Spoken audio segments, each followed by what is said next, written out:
A história começa com os alunos populares da escola fazendo aquela típica entrada clichê pelos corredores enquanto todos comentam sobre eles. Suzunya é a estrela presidente do conselho estudantil, e um nerd certificado chamado Kazuki é seu ajudante, que também é o vice-presidente. Algumas pessoas simplesmente se tornam o centro das atenções, mas o nosso protagonista, um típico garoto comum, não se considera uma delas. O nome dele é Usato, e esse cara com baixa autoestima se vê como apenas mais um estudante de ensino médio medíocre e esquecível. A maior aventura na vida sem graça desse garoto, baunilha, é devolver alguns filhotes de pombo para o ninho. No fundo, porém, Usato sempre sonha com uma vida extraordinária. Felizmente para ele, ele é o protagonista deste anime. Por ora, no entanto, está chovendo, e Usato não tem um guarda-chuva. O lado sombrio de Usato surge por um instante enquanto ele pensa em pegar um guarda-chuva de outra pessoa, mas, como típico bom rapaz, ele desiste, temendo iniciar uma vida de crimes por causa de um guarda-chuva barato. Essa decisão se prova bem idiota quando ele acaba esperando por horas. Suzunya aparece do nada e explica que todos os alunos são obrigados a sair. Esse cara é realmente inesquecível, pois decide correr para casa na chuva, mas Suzunya o impede. Como seria ruim para o conselho estudantil apenas assistir alguém se molhar na chuva como um perdedor, Kazuki aparece e empresta um guarda-chuva reserva. Usato tinha certeza de que Kazuki nem sabia de sua existência inútil e fica ainda mais surpreso quando Kazuki parece ser um cara legal. Eles sugerem que todos andem juntos até em casa, e Suzunya comenta que deve ser destino eles terem se encontrado. A mente nerd de Usato logo vai para videogames, e ele imagina esse momento como se fosse um evento especial de andar para casa com os dois alunos mais populares da escola. Ele quase estraga o momento ao comentar que todos na escola ficariam com inveja, mas, felizmente, eles não ouvem sua observação totalmente constrangedora. Durante a caminhada, Usato diz a Kazuki que não esperava que ele fosse tão legal, pois só o vê flertando com as garotas. Kazuki explica que só conversa com as meninas por pena, e Suzunya brinca dizendo que ele gosta mais de falar com garotos mesmo. Suzunya, por outro lado, é ainda mais inatingível para o nosso time do protagonista, já que ela é a melhor da classe em todas as matérias e nos esportes. Usato elogia ainda mais e destaca que ela também é linda por dentro e por fora. Atuando como uma espécie de repórter de fofoca sem noção, Usato finalmente pergunta se eles estão namorando, já que todos na escola falam sobre isso. A conversa fica estranha, mas eles explicam que só passam tanto tempo juntos por causa do conselho estudantil. Usato pede desculpas pela pergunta incrivelmente idiota, mas Suzunya não se importa, pois prefere isso a falarem pelas costas dela. A conversa entediante continua enquanto os três falam sobre o que planejam fazer após se formarem. Nenhum deles tem um plano ainda. Suzunya, já no terceiro ano, revela um grande problema. Ela ainda não encontrou o que quer fazer e sempre completa qualquer objetivo que se propõe. Parecendo um prenúncio do que está por vir, Suzunya explica que sente como se não pertencesse a este mundo, deixando Usato chocado. Os dois são totalmente opostos, mas ele entende esse sentimento. Essa conversa monótona faz desejar que um Traque-kun apareça, mas eles param quando os dois membros do conselho ouvem sinos tocando. O som fica mais alto, mas Usato não ouve nada. Quando ele se aproxima, um círculo mágico aparece no chão, e ele se pergunta se é um portal para outro mundo. Em vez de se assustar, Suzunya parece uma psicopata e se pergunta se encontrarão monstros mágicos e heróis nesse outro mundo. Usato fica chocado ao descobrir que ela gosta dessas coisas, mas o tempo acaba. Ele finalmente acorda e percebe que estão diante de um rei. Os garotos estão compreensivelmente aterrorizados, mas algo está errado com a cabeça de Suzunya, que sente apenas empolgação. O rei, que possui o nome mais genérico possível, apresenta-se como Lloyd. Kazuki, impaciente, exige saber por que foram levados ali. Lloyd impede que seu guarda-costas impetuoso o ataque e revela que ele é o rei, como se isso já não fosse óbvio. Os jovens ainda estão chocados, exceto Suzunya, que está se divertindo. Lloyd, então, explica que foram convocados para serem heróis, realizando todos os sonhos de Suzunya. 2 anos atrás, esse mundo foi atacado pelo Rei dos Demônios e seu exército. Eles conseguiram expulsá-los, mas o poder do Senhor dos Demônios vem crescendo. Como último recurso, eles convocaram indivíduos habilidosos de outro mundo capazes de enfrentar um rei demônio, usando um ritual proibido conhecido como invocação de heróis. Usato tenta lembrar a empolgada Suzunya a que estão tendo uma conversa séria, mas Kazuki perde a cabeça. Ele não se importa com heróis ou reis demônios e está furioso por terem sido convocados sem consentimento. Ele recusa o título de herói, alegando que não é o protagonista, e exige ser enviado de volta ao seu mundo. Infelizmente, o ritual de invocação de heróis só funciona em uma direção, então retornar é impossível. Kazuki continua reclamando, dizendo que prefere voltar para sua vida normal, mas o rei se desculpa e explica que estão desesperados por ajuda. As reclamações incessantes de Kazuki fazem os guardas ameaçarem transformá-lo de coadjuvante em inexistente. Zato acalma o temperamental Kazuki, e o rei, surpreendentemente, se ajoelha diante deles, prometendo que encontrará uma forma de enviá-los de volta eventualmente, mas implora para que os heróis ajudem no momento. Suzunia finalmente para de surtar com a ideia de ter sido Isekai e pergunta por que o rei os chama de heróis sem saber nada sobre eles. Uma garota chamada Velshi explica que o ritual de invocação de heróis é projetado para selecionar indivíduos excepcionais. Ela afirma que ouvir os sinos tocando antes de serem invocados é uma prova de que são heróis. Isso é uma péssima notícia para o Zato, que foi o único que não ouviu sinos, levantando dúvida se ele foi trazido por acidente. Velshi o leva a uma esfera de cristal que mede habilidades mágicas. Kazuki pergunta se o Zato está realmente tranquilo com a situação, mas ele responde que está bem, especialmente após ouvir que talvez possa usar magia, mesmo não sendo um herói. Kazuki acha que ele deveria estar mais chateado, mas o Zato não é do tipo que reclama como ele e sugere que sigam o exemplo de Suzunia, que está radiante de animação. Suzunia é a primeira a ser testada, e a cor do cristal indica sua afinidade com magia de trovão. Como se isso já não fosse incrível, ela também possui uma enorme quantidade de mana. Suzunia não poderia estar mais feliz. Agora é a vez de Kazuki, que mal encosta no cristal, e Velshi fica impressionada quando ele brilha em branco. É magia de luz, e Suzunia especula que ele pode atirar raios laser pelos olhos ou até usar espadas de luz. O Zato comenta que Kazuki não é um nerd como ela e provavelmente não entende nada do que está falando, mas Suzunia o repreende por sua língua afiada, embora admita que gosta disso nele. A imagem perfeita que o Zato tinha de Suzunia começa a se desfazer a cada palavra que ela diz. Velshi explica que a magia de luz é extremamente rara e poderosa contra demônios, colocando expectativas altíssimas para o próximo teste. Chega a vez de Zato, que torce para ter pelo menos um pouco de poder, apenas o suficiente para ajudar Suzunia e Kazuki de alguma forma. Ele fica aliviado quando o cristal muda de cor, e todos comentam que parece uma cor reconfortante. No entanto, a expressão de Velshi conta outra história. Chocada, ela arrasta o Zato imediatamente até o rei sem explicar nada. Velshi informa que, embora os outros dois tenham habilidades impressionantes, o caso de Zato é ainda mais importante. O rei faz piada sobre o Zato ter afinidade com magia negra, mas sua brincadeira é interrompida quando Velshi revela que o cristal brilhou verde. Todos ficam surpresos, e Velshi tenta explicar o que isso significa, mas o rei a interrompe, proibindo-a de falar. O Zato começa a se perguntar se sua afinidade mágica é realmente tão ruim assim. Confuso, o Zato é rapidamente enviado para fora do castelo. Enquanto tentam decidir o lugar mais seguro para mandá-lo, ele questiona se há outras pessoas com a mesma magia.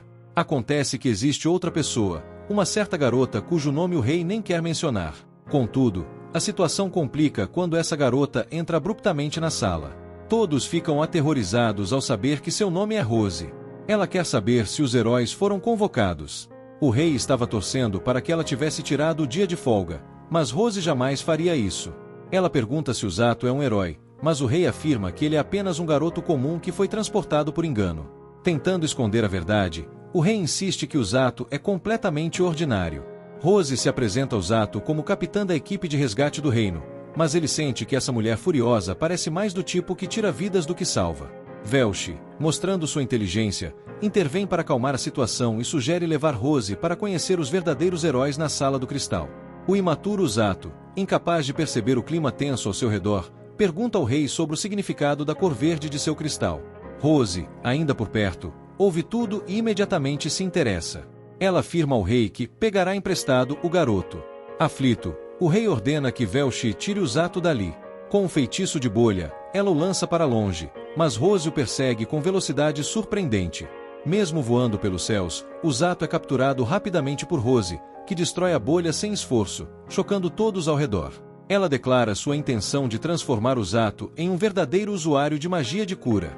Enquanto isso, Velshi desmaia com a tensão da situação, e o rei tenta, sem sucesso, convencê-la a desistir, explicando que o Zato foi envolvido nisso por engano. Mas Rose ignora seus apelos e desaparece com o garoto. No castelo, Kazuki e Suzunia finalmente percebem que o Zato foi levado. Welch, ainda recuperando os sentidos, explica que sua vida não está em perigo imediato, mas a situação é grave. Rose, uma usuária rara de magia de cura, pretende treiná-lo como subordinado. Suzune, confusa, não entende o problema até que Welch explica como se falasse com uma criança. Os métodos de treinamento de Rose são extremamente ortodoxos e dolorosos. Em sua base, Rose explica a Usato que ele apenas tem o potencial para se tornar um curandeiro. Ela apresenta seu lar e sua equipe, um grupo de homens musculosos e intimidadoramente extravagantes. Usato, tomado pelo medo, imagina que será sacrificado como uma oferenda a esses monstros. Rose tenta acalmá-lo, explicando que os brutamontes não são usuários de magia de cura, mas servem à equipe de resgate. Embora existam outros 2 curandeiros, eles não estão presentes. Rose, com sua abordagem dura, avisa que irá inserir conhecimento de magia de cura na mente de Usato à força. Usato, cada vez mais desamparado, pergunta com toda gentileza se pode aprender com outro professor, mas ela ignora e avisa que o treinamento começa no dia seguinte. Ordena que um dos subordinados o leve para seu quarto, alertando para que descansem após o jantar. Assim que ela sai, os brutamontes, rindo, avisam a Usato que ele está perdido. Rose o colocará em um treinamento que fará do inferno um passeio no parque.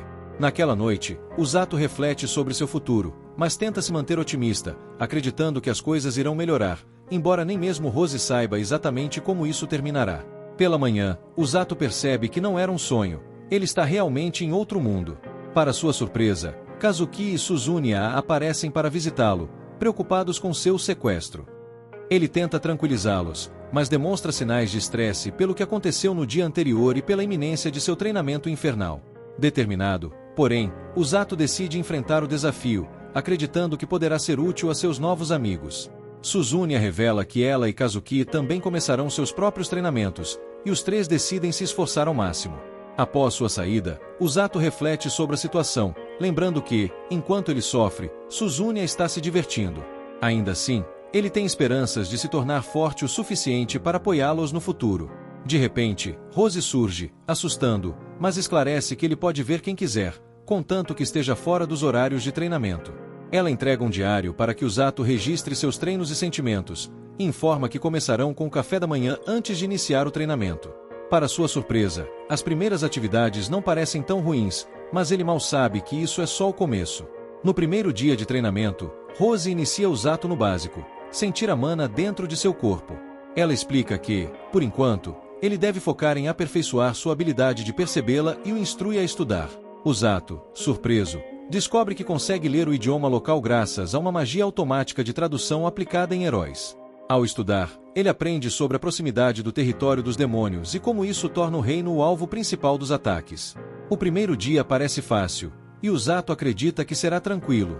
Mas isso muda drasticamente no segundo dia, quando Rose o coloca para correr incansavelmente. Ele questiona se correr faz parte do treinamento mágico.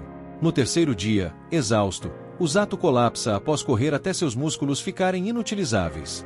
Rose, impiedosa, cura suas dores com magia e o manda continuar, chamando-o de lixo e dizendo que ele correrá até a morte, para que ela possa revivê-lo e fazê-lo correr mais. No dia seguinte, Usato treina com os outros membros, mas fica uma volta atrás. Ele se sente humilhado, mas desconta tudo em seu diário secreto. Durante o quinto e sexto dias, ele enfrenta mais corridas e insultos de Rose, até que, para sua surpresa, ele vê a luz da magia de cura surgir em suas mãos. Apesar de breve, isso mostra progresso. No sétimo dia, Rose o empurra ainda mais, e Usato desconfia que ela tenha descoberto suas anotações críticas no diário, embora ele saiba que ela não lê japonês. No oitavo e nono dias, Usato percebe que precisa usar magia de cura para se manter funcional. Ele finalmente consegue curar todo o seu corpo, entendendo o verdadeiro valor dessa magia. No 10º dia, ele já não se cansa mais de tanto correr, mas começa a questionar como isso ajudará seus amigos. Rose, indiferente, responde com mais 30 voltas. Nesse ponto, ele decide parar de chamá-la de Senhorita Rose. No 11º dia, o treino ganha um novo elemento, flexões. Ele chega a fazer 800, enquanto Rose revela o objetivo do treinamento, permitir que ele fuja rapidamente de inimigos e salve aliados feridos. Nos dias seguintes, o treino intensifica. No 13º dia, Rose adiciona pesos ao corpo de Usato. No 14º, sua comida é roubada por um dos brutamontes, levando Usato a finalmente revidar. Esse incidente marca uma virada em sua confiança. Uma semana depois, seus amigos visitam e ficam chocados com a transformação física e mental de Usato. Ele faz flexões com Rose e pedras em suas costas, sem reclamar, surpreendendo-a com sua determinação. Ela decide que ele está pronto para enfrentar desafios maiores. Enquanto seus amigos admiram seu progresso, um cavaleiro chamado Siglis confronta Rose, acusando-a de destruir Usato. Rose rebate dizendo que seus métodos são diferentes, mas eficazes, e que Usato está se tornando seu braço direito. Determinada, ela afirma que ele precisará estar preparado para o que está por vir. A brutalidade do treinamento continua, mas Usato prova que está à altura do desafio, decidido a proteger seus amigos e enfrentar o futuro incerto. Usato é pego de surpresa ao ouvir que Rose o considera seu braço direito. Ela explica que admira sua teimosia e determinação, especialmente porque ele nunca desiste, mesmo nos momentos mais difíceis. O jovem percebe que seu desejo de ensinar uma lição a ela acabou se voltando contra ele, mas, dessa vez, Rose o libera para uma pausa. Enquanto ele e seus amigos seguem para um descanso guiado por Célia, Siglis confronta Rose, revelando que recebeu ordens para reintegrá-la ao exército. Contudo, ele se recusa a fazer isso, já que ela agora considera seu olho direito inútil. Durante o intervalo, Usato descobre que Siglis é o comandante do exército do reino e o cavaleiro mais forte, além de ser o treinador de combate com espadas de Kazuki e Suzune. É então que ele percebe que Célia é, na verdade, a princesa, o que o faz pedir desculpas por sua atitude descontraída. Enquanto aproveitam a refeição, Kazuki questiona se o treinamento de Usato é realmente tão intenso. Usato admite que é extremamente difícil, mas, com o tempo, começou a achar divertido. Ele também revela que, apesar do medo inicial, decidiu que não quer mais fugir. Seus amigos ficam impressionados, mas Usato, modesto, afirma que é apenas teimoso e que quer estar preparado para apoiá-los no futuro. O almoço se transforma em uma confusão quando um dos brutamontes tenta se redimir por ter comido a comida de Usato anteriormente, mas isso só faz surgir um novo conflito. A conversa rapidamente vira uma briga, com ambos trocando golpes, enquanto os amigos observam e comentam que brigas parecem fazer parte da rotina de Usato agora. Mesmo assim, Kazuki e Suzune percebem o quanto ele mudou. Motivado, Kazuki decide intensificar seu próprio treinamento para não ficar para trás. À noite, enquanto relaxa em um banho, Usato reflete sobre o impacto do treinamento em seu corpo e como sua habilidade de cura tem acelerado seu progresso físico. Apesar disso, ele questiona se sua mente é tão forte quanto seu corpo agora. Na manhã seguinte, Rose o informa que ele sairá pela primeira vez para uma missão fora do castelo. Os outros guerreiros ficam tensos, já que a tarefa parece ser perigosa. Ao passarem pelo portão, o guarda quase perde a compostura ao ver Rose, que o assusta apenas por estar presente. Usato, intrigado, pergunta para onde estão indo, mas Rose o manda ficar quieto. Eles chegam a uma floresta conhecida como a Escuridão de Linger, famosa por estar infestada de monstros. Para sua surpresa e desespero, Rose lhe dá uma ordem direta: caçar um Gran Grizzly. Confuso, Usato tenta argumentar que Gran Grizzly só existem após um Blue Grizzly sobreviver por 100 anos e que esses já são monstros extremamente perigosos. Rose, no entanto, ignora suas reclamações e afirma que ele deve ser capaz de derrotar um facilmente. Desesperado, Usato tenta explicar que todo o seu treinamento até agora foi apenas de corrida e que ele não sabe lutar. Rose, impassível, o lança diretamente na floresta, onde ele começa a cair do céu, certo de que não sobreviverá à queda. A missão parece impossível, mas ele sabe que não tem escolha.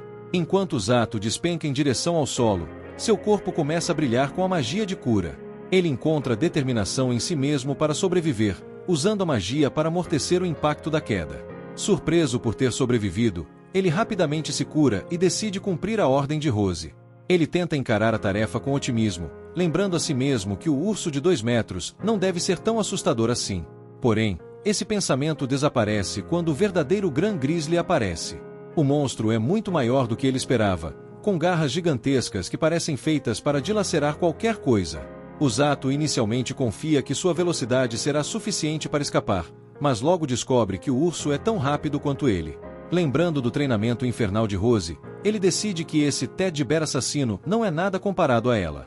Corajosamente, ele se vira para enfrentá-lo, mas o pânico retorna ao perceber que o urso trouxe reforços. Desesperado, Usato corre pela vida e encontra um rio com uma cachoeira. Sem pensar, ele salta na água para escapar dos predadores, que recuam, deixando-o recuperar o fôlego. Sem armas adequadas ou meios de acender uma fogueira, Usato percebe o quão impossível sua missão parece. No entanto, ele decide deixar suas preocupações para o dia seguinte e improvisa uma cama com folhas para descansar. Na manhã seguinte, ele começa a caçada determinado a aprender mais sobre seu inimigo. Ele encontra marcas de arranhões em uma árvore e, quando escuta algo nos arbustos, prepara-se para lutar. Surpreendentemente, é apenas um coelho monstruoso e ferido. Usato usa sua magia para curá-lo e tenta afastar o animal, mas o coelho insiste em segui-lo. Irritado, ele começa a suspeitar que o bichinho está tentando ajudá-lo. O coelho o leva diretamente aos grizzlies. Observando de longe, Usato percebe que eles parecem ser uma família, o que complica ainda mais sua missão. Enquanto monitora os ursos, Usato sente os efeitos do consumo de água contaminada. Sua magia de cura demora para aliviar o envenenamento, mas no dia seguinte, o coelho guia até uma fonte limpa. No entanto, o clima tranquilo é quebrado por um monstro aterrorizante. Uma cobra gigantesca emerge da escuridão. O animal exala uma presença ameaçadora e claramente mortal. Quando ela desaparece, Usato decide que evitar essa criatura será uma prioridade. 4 dias se passam, mas nada muda. Ele sabe que não pode voltar para casa sem derrotar o Gran Grizzly. Quando finalmente se prepara para o confronto, o cenário que encontra é devastador. Os grizzlies foram mortos por algo muito mais cruel, a cobra. As marcas de mordidas deixam claro que o monstro não matou para se alimentar, mas sim por diversão. O filhote de urso, escondido sob os destroços, tenta acordar sua mãe sem sucesso. Movido pela visão do sofrimento do pequeno urso, Usato é tomado por uma raiva crescente. Ele odeia perder, odeia ter seu objetivo roubado e, acima de tudo, odeia ver essa crueldade sem sentido. Determinado, ele consola o filhote e jura vingança. Enquanto isso, os amigos de Usato ficam chocados ao descobrir que ele está sobrevivendo sozinho na floresta há 10 dias. Mal sabem eles que sua determinação o levará a enfrentar um inimigo que desafia até mesmo sua recém-descoberta força. Eles acham que o treinamento lá fora está durando um pouco demais, mas os outros explicam que Rose é quem toma todas as decisões. No entanto, Rose não está lá, então esses caras inúteis não têm ideia do que está acontecendo. Kazuki está muito preocupado com Usato, mas Suzune acha que ele ficará bem, já que Rose não teria enviado se ele não estivesse preparado. Além disso, Suzune acredita em Usato e tem certeza de que ele voltará em breve. De volta à floresta, Starboy abastece seu corpo com alguns lanches e faz uma lança. Ele pede ao seu coelhinho para levá-lo até a cobra, mas pede que a instrua a fugir logo depois. O coelhinho o leva por uma longa jornada pela floresta até que os dois finalmente encontram a cobra. Infelizmente, ela está atacando o filhote e Usato fica chateado, pois havia dito para ele ficar em casa. Essa cobra é absolutamente aterrorizante, mas Usato insiste que não há nada mais assustador do que Rose. Usato acha que a cobra parece confusa quando ele começa seu ataque, mas não está, e ela quase o devora. Usato contra-ataca com uma facada em seu olho, mas é derrubado e precisa se curar. Usato consegue cegá-la de um lado, então determina que é por esse lado que ele deverá atacar. No entanto, essa cobra é extremamente perigosa e rapidamente consegue morder o braço de nosso herói. Usato sente uma dor intensa e fica chocado ao perceber que a cobra o atraiu para atacar seu ponto cego. Usato está furioso por ter sido enganado, mas revela que o braço mordido estava segurando sua faca.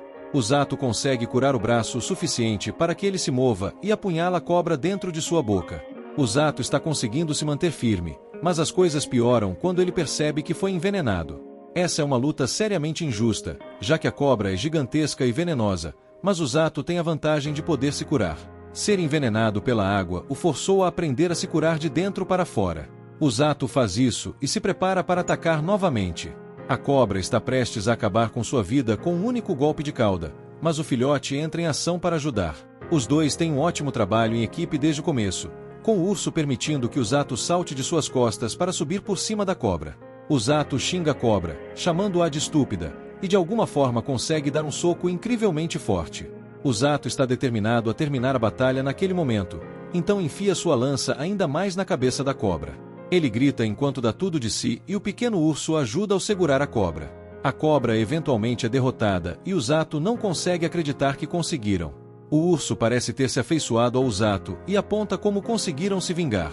Ele gostaria de curar o filhote, mas está usando toda a sua mana para neutralizar o veneno em seu corpo e não consegue nem se mover. Isso é um péssimo sinal, pois ele fica chocado quando a cobra se aproxima para acabar com sua vida, e Usato pensa em todas as pessoas de sua vida. Ele determina que toda essa situação é culpa de Rose e grita que ela é uma ogra violenta. Gesta e essa ogra violenta descem do céu e, surpreendentemente, pisam em cima da cobra. Sua atitude irritada faz com que ela chame a cobra de idiota, enquanto Zato se pergunta como ela soube que deveria ajudá-lo.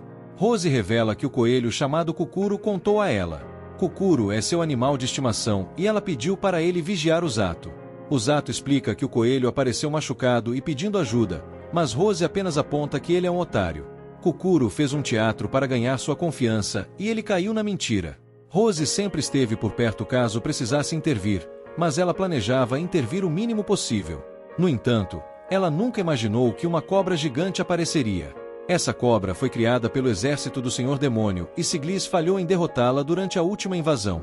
Ela nunca imaginou que ela seria capaz de derrotar um grande urso grizzly, já que eles são fortes o suficiente para derrotar uma unidade inteira de tropas de elite.